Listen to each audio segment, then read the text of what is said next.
Why are all professional cooks using titanium cutting boards? No. No, no, no, no, no. Hell no.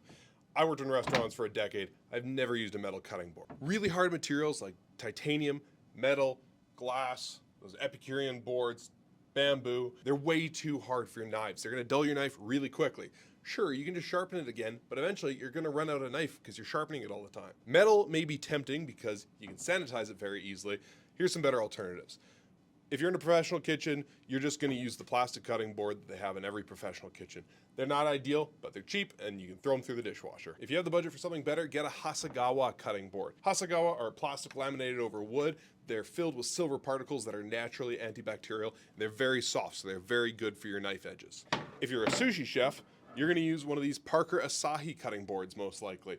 They're really nice and smooth to cut on. They are similar hardness to wood, so they're very easy on your knives, but they can be sanitized. Just keep them out of the dishwasher.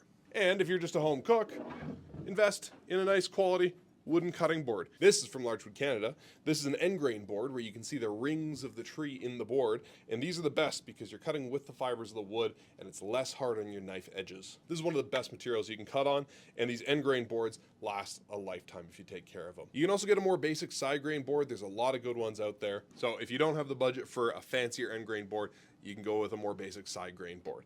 I like end grain because it's the best for your knives. They don't warp easily. They're phenomenal.